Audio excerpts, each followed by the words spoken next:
thank you everyone for being here. This is our final workshop in the Science Communication workshop series that we've put together. We'll be talking about policy briefs and also talking about the National Science Policy Network competition that we're hoping to participate in. So if you're interested in actually writing a policy brief and entering a competition in which your policy brief can be published in a journal and maybe you win some money, feel free to stick around at the end. We'll have some more information when it comes to that. And okay, so to start, we will do a Mentimeter. And so you can go to menti.com and add this code, or you can scan this QR code. And so we'll just get a sense of who you are, how you're feeling today, and what's your previous experience with policy briefs. And so I will actually share the Mentimeter slide.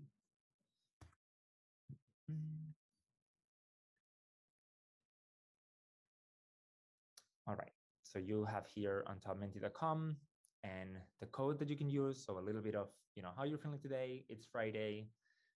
It's beautiful outside. So hopefully you're feeling good today. But we wanted to start with a check. Fine, great. We love to see it. Tired. I understand that. All right, lots of tired, relaxed, and good, which I'm feeling the same all at the same time. So, all right, we'll go to know a little bit more about, where you're affiliated at Hopkins. So maybe you're not part of Hopkins and you're also here. So also let us know. All right, tons of public health.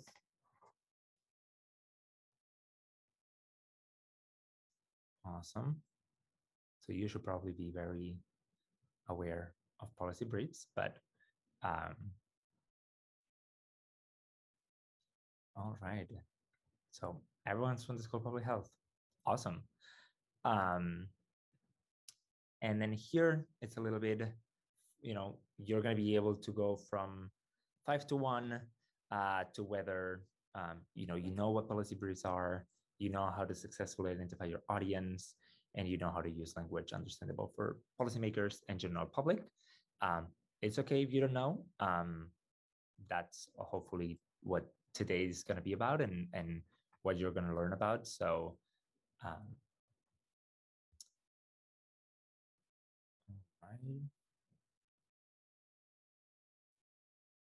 awesome. So I'm pretty much in the middle. So we'll get started a little bit on talking a bit about the importance of science and policymaking, and also about how to write policy briefs and how to identify your audience. And so, all right, I'll exit this.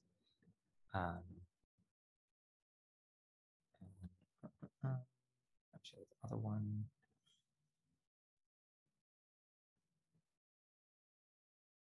Can you actually see it?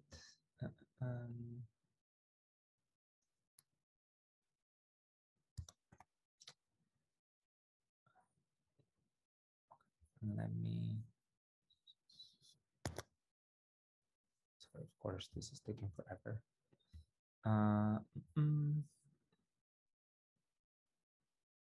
All right. So hopefully you can see this again. All right, so the agenda for today, we'll talk a little bit about why should we care about policy briefs. We'll then go on a little bit of Civics 101. We'll talk about the actual policy briefs. And at the end, if you're interested in participating in the science policy competition, feel free to stick around at the end, and we'll talk a little bit about details, deadlines, and a little bit on how to form groups and the topics that you may be exploring. And so starting about why we care about having scientists involved in policy. So as we've seen also with COVID-19, scientists are very important, not just to be in academia and doing research, but also in other areas such as the government, nonprofit organization. And what's curious about people working in policy is that a lot of them are not really scientists. If we look at Congress, we look at the Senate, a very, very small portion of elected officials are actually scientists. And we all know that, there are economic priorities, there are constituent concerns that really influence policymaking, but science can also be one of the pillars that helps inform policy making, and it's a motivating factor when supporting different policies. Also, science doesn't really happen in a bubble. We know that science is influenced by policy and politics, but also scientists have a great set of skills that we developed during undergrad and grad school that could benefit also the policy field immensely. And so when we take a look a little bit about more on these policy skills and some of the people that have talked that work in policy and that have mentioned, these are the best skills to have. First off would be communication. I'm sure you talk with other scientists about the research that you do or the work that you do, but also to people that maybe are not scientists. Being able to manage projects, being able to have curiosity. Those are great skills to have. But if we go more in depth, being able to analyze data, being able to actually gather the data and being able to translate it into something that is understandable for people that maybe don't work in science, being able to learn quickly. All of these are great skills to have that, just for being a scientist, just for already being in grad school, you are developing, and, feel free to also tap on those. It may seem that everyone has them, but there are definitely great skills that people working in policy will appreciate. And so why do we care about policy writing? And so when we think about, as I mentioned before, science can be a tool to inform policymaking. And so when we think about writing policy and these policy briefs, they are a great way to help policymakers understand your position in issues that are important to you. Those can be local, so you can think about Baltimore policies, but they can also be at different levels, such as state or federal. And so you can start thinking here about the importance of understanding your audience, because you can write a great policy memo that if you give it to someone that has no power about, they cannot do anything about it.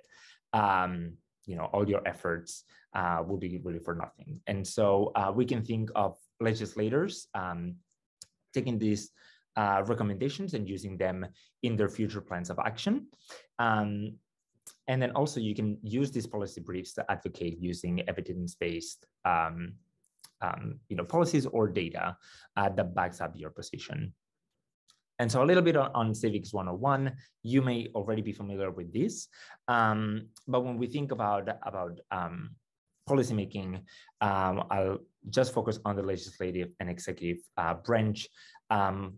There's, of course, in the legislative, the Senate and the House that makes the bills and the laws. Here, there's also going to be the different committees that are going to review these bills.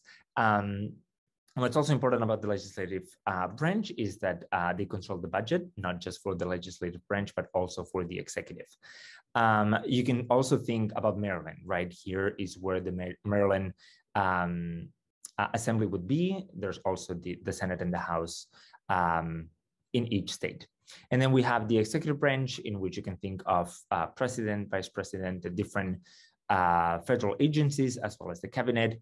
And in the case of Maryland, then we will have the governor in this area. And so when we think about a bill and where a policy brief can be effective, first off, the bill is introduced. A committee is going to review and approve the bill. A lot of the bills are going to stay here and actually don't make it through the committee. But then Congress will debate and vote on the bill. The House and the Senate have to basically vote on the same one. Then the president will sign it and the executive branch will carry out the law. And so when we think about where can we use policy briefs to influence anything in this, decision-making process? Really, in a lot of them. So when you think about, you want your, elected official to introduce a bill, that's where a policy brief can be effective. Maybe, the elected official is part of a committee that, another important thing is that the committee chair can actually decide which bills are even discussed. So there is a place where a policy brief can be very influential. If you want to tell your representative vote no or vote yes on a specific bill. And then at the very end, you also can have a position when it comes to where or how you would execute and carry out a specific law. And so as you can see, policy briefs can really influence a lot of this process. And so being able to use science as a pillar to inform decision-making is extremely important. And I believe that's all I have for now. So Kat, if you wanna take the lead on this. Yeah, so I think it's in the name about policy briefs. They're brief. A lot of the times they're just one page and that's just the front. I usually have a rule of thumb when I write policy briefs to keep it under 250 words because staffers, no matter at what level, are probably just going to give you that quick screen and quick look at it, and then that's it.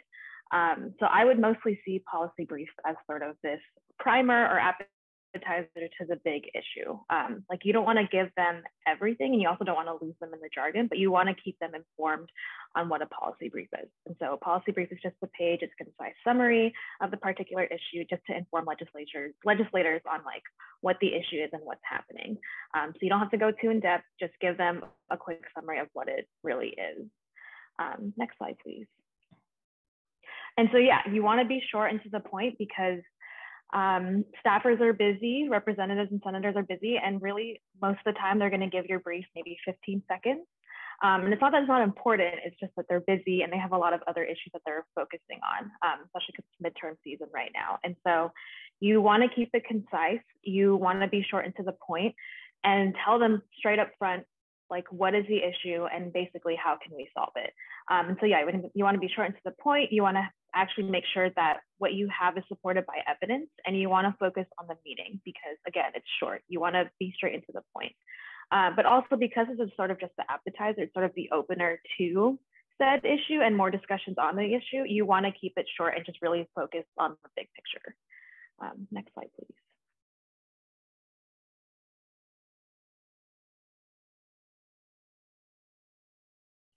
And so this is a really good example of a policy brief. Obviously, there's a lot more in it, but I always use the term bluff, which is bottom line up front, because you never know if they're just going to read the top or the bottom. And you really, again, want to be straightforward and to the point. And so, yeah, you want to keep your main point up at the top, just so they understand what's going on.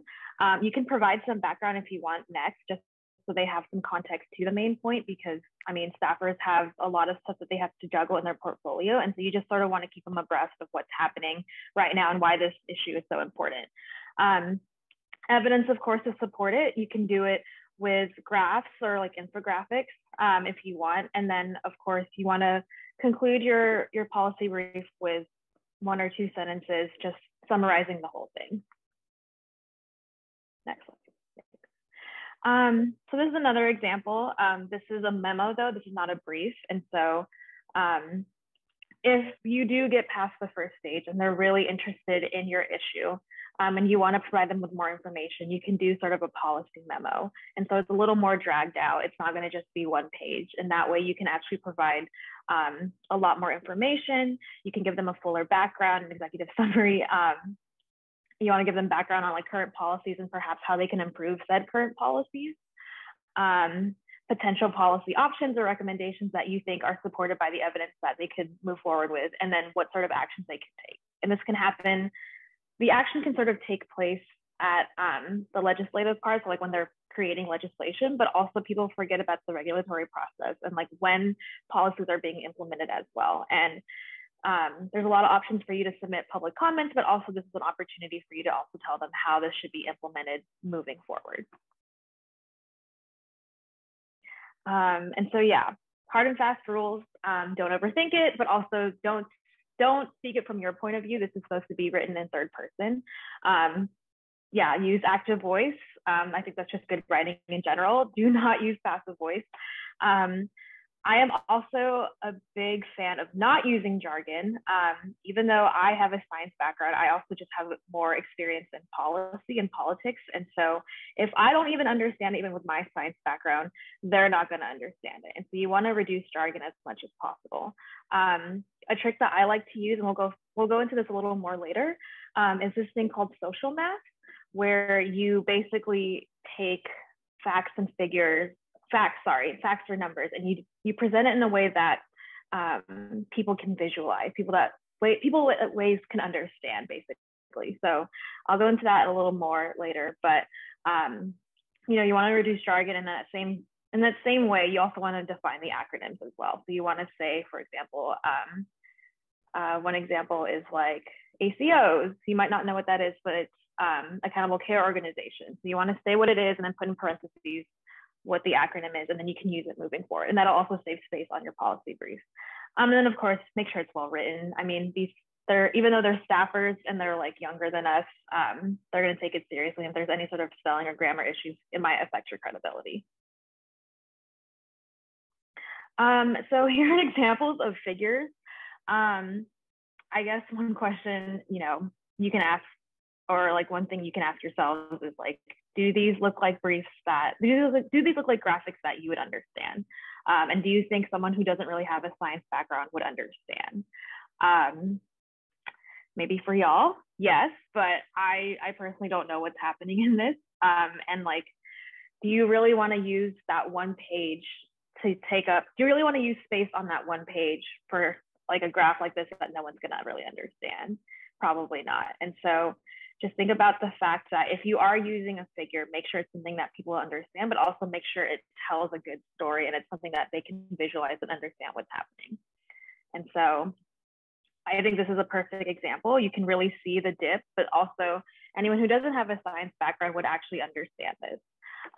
You can obviously put an explanation here and like put like historical events and as to why this might have happened to give them further context. But again, if you do use a figure, make sure it's something that they would understand, but also just make sure it's powerful and impactful, because this is, again, taking space on your policy brief. And then for how to pick a topic, again, you want to be effective. You want to be effective. You want to make sure that like it is something that congressmen, senators basically will want to work on, something that you think can actually make it through both chambers. One thing that I see all the time is scientists always give out these incredible policy ideas. And yes, in an ideal world, we would love to pass that. But you have to think about the cost. You have to think about the economic ramifications and implications behind it. And so, yes, you may want to pass this. And yes, that is the thing that you want to pass in an ideal world, but you have to think about where a lot of the money is going towards. And if it's not going towards your issue, then chances are you might not pass it. I think as scientists, we also have to think about equity. Like, is this going to benefit just one subsect of the population, or is it going to benefit all? And then another thing that I think is really important, and I'm going to really emphasize this, is political acceptability, but also windows of opportunity. And so, say, for example, right now, no one's really, unfortunately, focused on education. It's just not important right now, just because a lot of things are happening in the world right now, and that's just not a priority. So you might not want to pass something related to education, unfortunately. But we are still in a pandemic. And yes, things are easing up a little bit, but we are still in a pandemic, and there's a huge nursing shortage right now. And so you want to perhaps give policy briefs that are actually timely and would actually fit in with current events. And so focus on things that are big right now, things that are happening that you think legislators can actually work on and pass legislation to fix right now.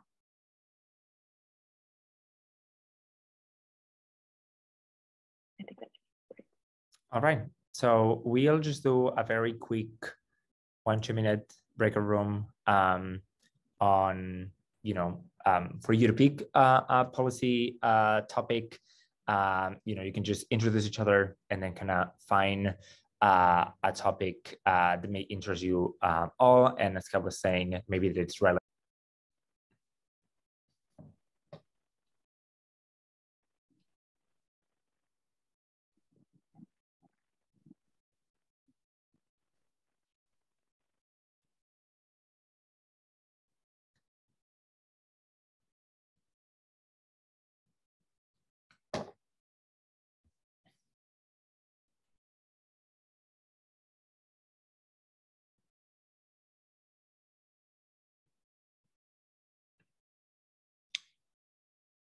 All righty. Hopefully you can still see this.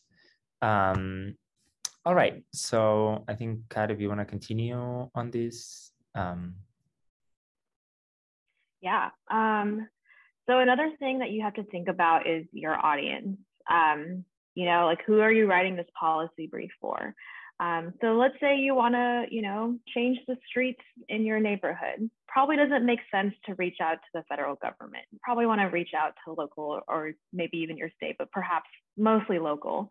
And so you want to know your audience and you want to know the powers that be at each level. So that way you know who to basically target and who to basically write your policy brief for. And another thing you want to think about is, like was mentioned earlier, these representatives or senators are in different committees. And so you want to basically target senators, representatives who have a record on passing said briefs or passing said legislation on said topics. And so really know your audience, know the level, but also know what the office works for and what they tend to pass and support. And yes, unfortunately, because of the way politics is, I will say in my work, both sides actually do support evidence-based policy. I know they put on a facade sometimes to support their base, but both sides really do actually support evidence-based policy. But what's going to come down to at the end of the day is political will and economic cost. And so you might want to make sure that you might want to take that into account when you write these policy briefs. And then you also want to ask, when you target which person to talk to or which person to send this brief to, you might want to ask why they care. So again, targeting which level, federal, state, or local. And you, again, want to go back to political will. Like, why do they care? Yes, it's midterms. Are they in a safe district? Are they in a safe, are they in a safe district? Then cool. Maybe you can send it to them and see if they can get started on it in the next term. Or if they're up for re-election, maybe use it as leverage and say, hey, you know what, your opponent supports this. Maybe you should get behind this and support this as well. And so get back to the political will of it, ask why they care. And then at the same time, if they don't support, you can also use that as leverage and say, hey, so-and-so does not support this, and reach out to media or maybe even their opponent and say, hey, they don't support this. Can we count on you to support this? And so sort of use that as leverage as well. All right. So this will be the second part. You'll go back to the same groups. And again, we don't expect you to be able to answer all of these in just 5 minutes, but it'll be an exercise for thinking, on the issue that you agreed upon, kind of who can do something about it. Why should they care and what can they do? And so starting thinking a little bit about who has the power to do something regarding the issue that you cared and agreed in your group. And so I'll just open the rooms again. And again, it can just be a discussion and hopefully you can start thinking about these issues. And so let me go back.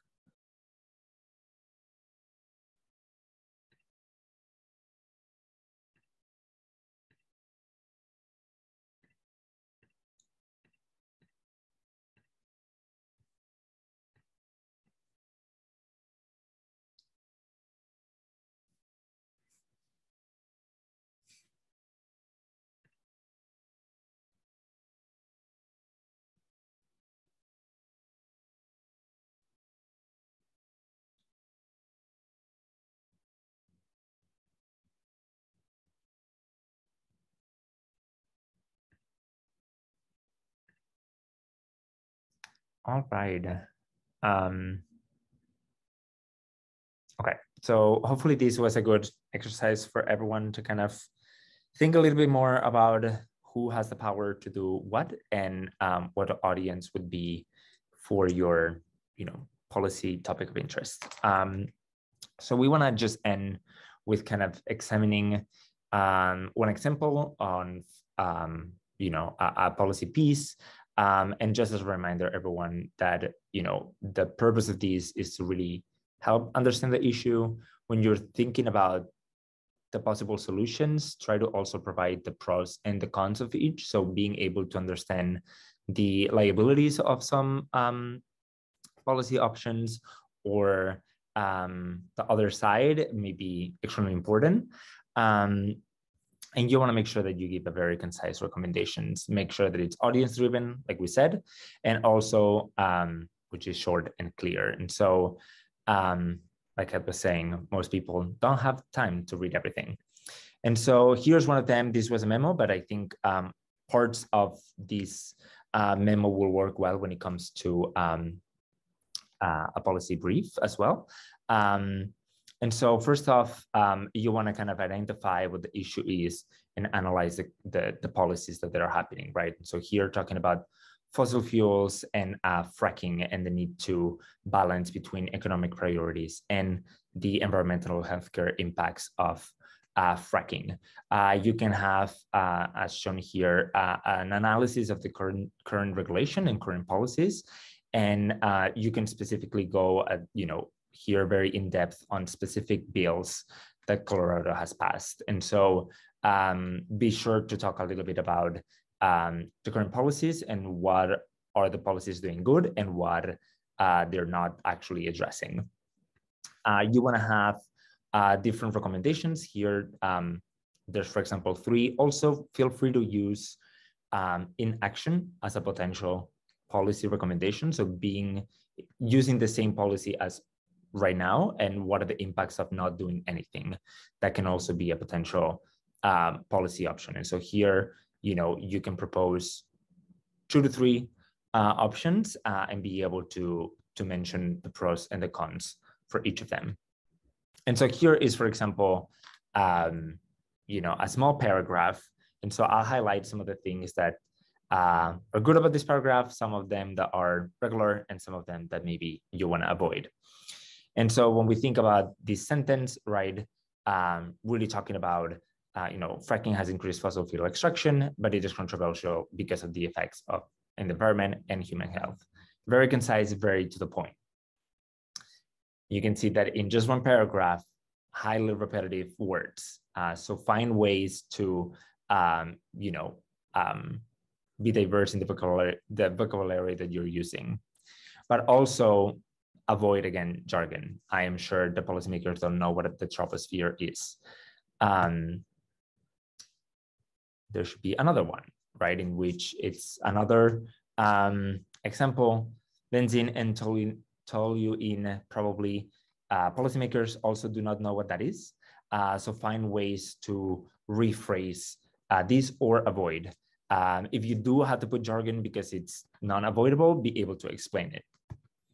A lot of wording could also contain some jargon. So here, when we're thinking about, 6,000 oil storage tank, Kat really mentioned that using the social math. So being able to maybe put examples of what that looks like.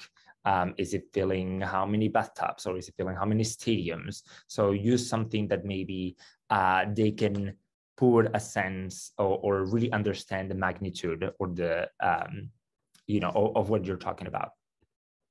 But also, again, some, you want to focus on those very clear sentences that really advance your, your argument. And so really, to summarize, policy briefs are important pieces to convey this message and call for action in a clear and concise way. They're definitely used daily by many people. And so start thinking maybe about the work that you do and the ways that you can use these policy briefs to influence decision makers. all of you probably already have many of the skills that you need to write these policy memos, briefs, and other policy writing. And also importantly, we need more scientists in policy because we bring expertise, critical thinking, and a lot of other skills. And so that's what we have for today. I think Stephen now is going to talk a little bit more about, first off, if you have any questions, please feel free to ask them now. But I think now Stephen is going to talk a little bit more about the National Science Policy Network Policy Brief Competition. We'll probably also reach out to you and the people who has expressed interest in this later to kind of make sure that everyone has a group if they want to work on a group, and everyone maybe already has some idea on topics. So we'll be reaching out to those people that have expressed interest. But I'll pause here, and then Stephen, you can take it from here. And if anyone has any question, feel free to mute yourself and just ask anything.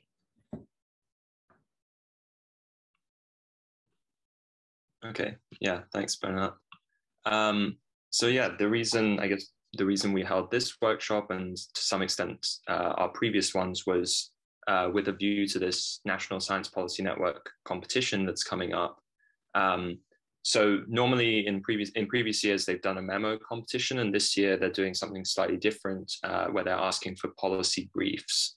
And the submission's open to anyone who identifies as an early career scientist, so student, postdoc, you can all submit, or if you have some, I think any sort of health interest in policy. The main deadline for submission is Monday, May 2nd. And Bernard, if you could go to the website link that's on that page there. So that's the link that's there is the link with lots of information about the competition. So I'll just kind of talk through some of the points on that.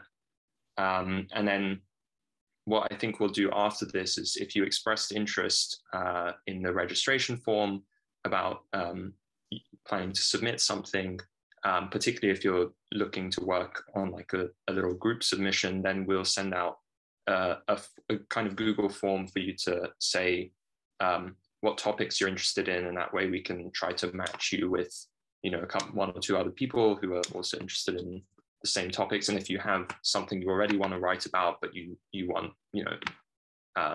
someone else to work with, then we can find people for that as well. So yeah, this is the main page for the website. So it's a partnership they have with this organization called Forefront. So they're really looking for science and technology policy briefs and some suggestion of potential solutions that are going to advance society. So I think in that sense, it's pretty broad. But yeah, like Kat talked about, these are meant to be briefs. So they're supposed to be 2 pages maximum, and getting very much to the point. And they do provide other examples. So you can definitely, I would recommend looking at those. And I think further down on this page, they also give some links to things on like how to write policy briefs and things like that. Yeah, the resources further down, how to write them, what to avoid, what to do.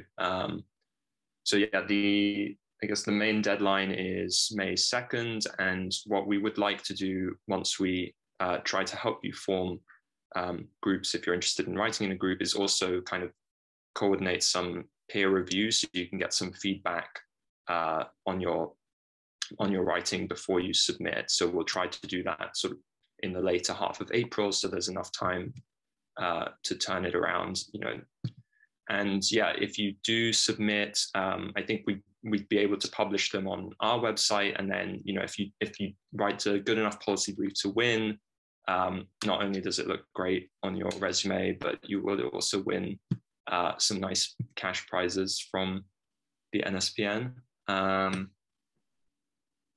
Yeah, I think that's all I had. Oh, and yeah, the submission process, I think, is being done, like, it's through Medium. So Forefront has their Medium page, which means when it comes to the technical details of submission, whoever's submitting the article would need to have a profile on medium.com.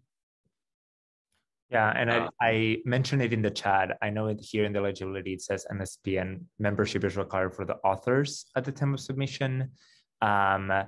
We have previously in the past covered the cost of membership for anyone in our group. It is $20 for the whole year, but we have money from GSA and other funding that we can probably reimburse you for those $20. And once you're a member, then you have a bunch of other benefits from NSPN as well. But in case you're not a member, we'll probably be able to cover the cost of the membership for the whole year. There was also a question on group size. I know you can do, I think, alone, and I don't know if there is any restriction on when it comes to maximum size. Yeah, I haven't seen that either. I think for our purposes, if we coordinate group sizes, we might try to keep it to like minimum 2, maximum maybe 4 people, just for so that there aren't too many people to work on the same thing. But yeah, and if you want to write alone, that's good. You can still get involved in the sort of peer review process. So definitely let us know if you want to be involved in that. Yeah, and we're happy again, like Steven said, we'll reach out to everyone that has mentioned that they're interested in it. We can, of course, have a call, like an informal call, where we can chat about the different topics, make sure that everyone has a group, if they want a writing group. And, we can have more specific deadlines when it comes to, review, when to expect the review, if you want to have your brief reviewed a couple times, we can obviously adjust to what your needs may be. And we also have a Slack channel, so we could always create a Slack channel so that there is constant communication when it comes to any doubts or help that anyone may need.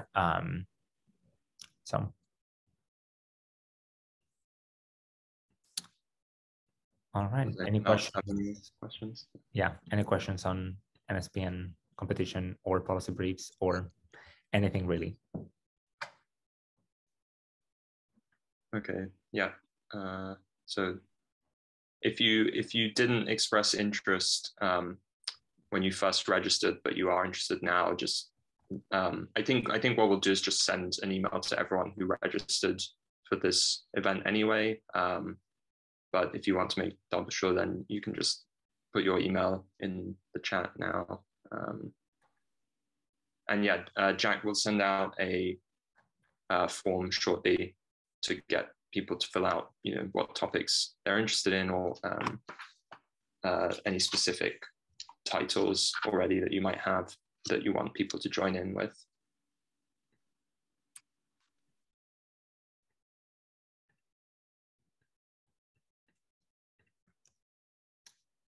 All right. Yeah, if you haven't, you can definitely drop your email here if you haven't. But yeah, so just expect an email from us. We will send the recording and send the slides, and then, as Steven said, we will also send more information when it comes to coordinating topics, themes, and internal deadlines. All right.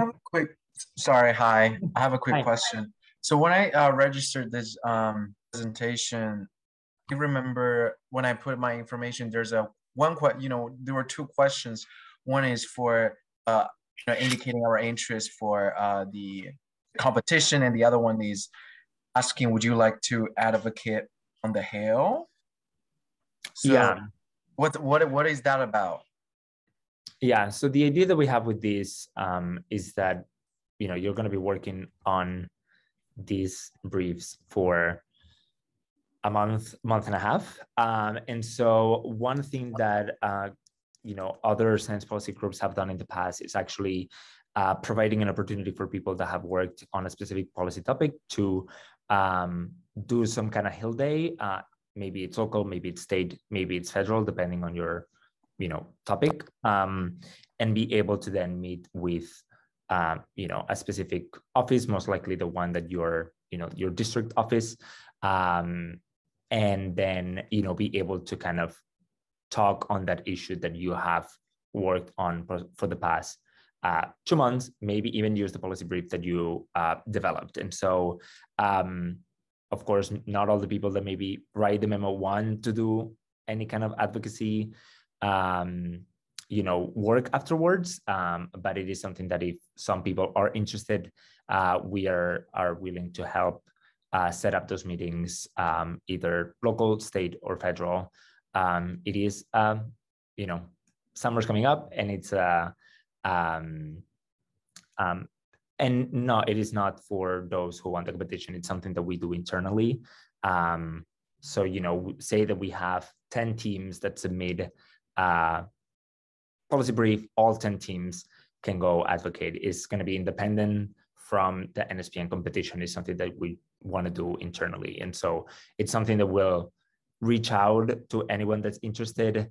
And then, we can figure it out when it comes to, who is your member of Congress, and then start working on that, just because it's an election year and summer's coming up. And so we want to potentially do that quite soon. And so, again, for those who have expressed interest on writing one, we'll be reaching out regarding a potential Hill Day on that. All right. Thank you. Of course. And if there's any questions, of course, feel free to email any of us. If you have any questions, we will send the slides. So just feel free to reach out at any point, and enjoy the weekend. It's beautiful outside. So.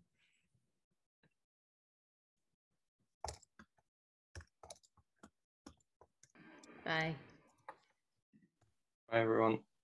Bye, everyone.